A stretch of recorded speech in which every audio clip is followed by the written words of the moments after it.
khát về lại Galilee gam Cana khoa Giêsu lê anong dưới tên một bói hồng xin lên ga tôi bê in Mary dòng lung khăm loài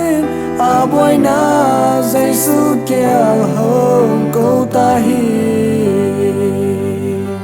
Sanggam o nanun ta na lung keling tua sia na hak san na te nong tuam chia lung kia cha ne min chỉ nang te lo na pu hun cha na boy na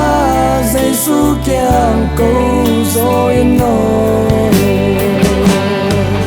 na hak san na po van yin ama tung xuân bèo lệ trên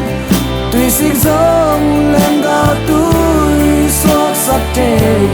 Giêsu hi aman hồng sắc bèo lệ nan nan man hồng này đi la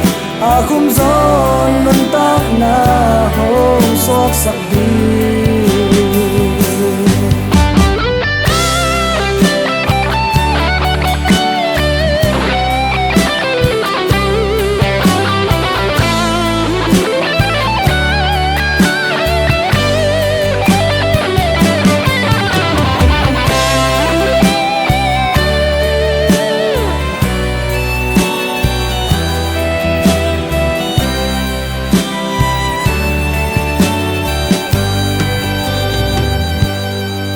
khát về lại Galilee gam Cana khoa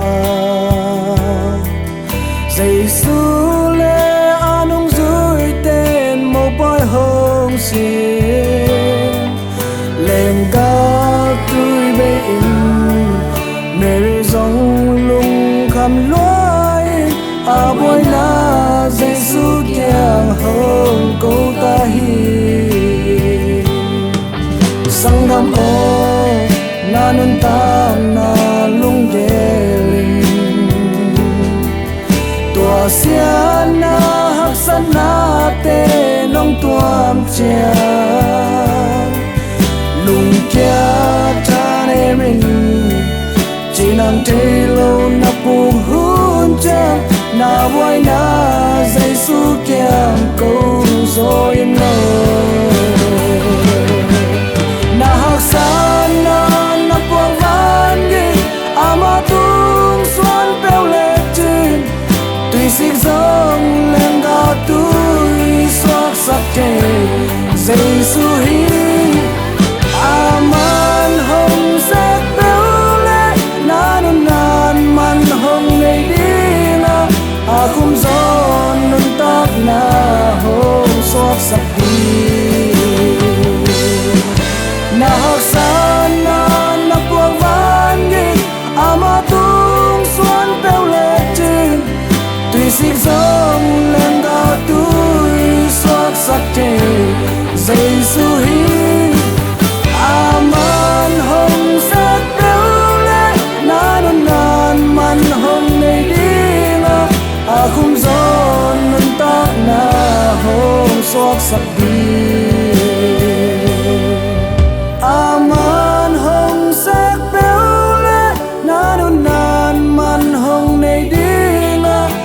khum gió nun tóc na hồng xót sắc đi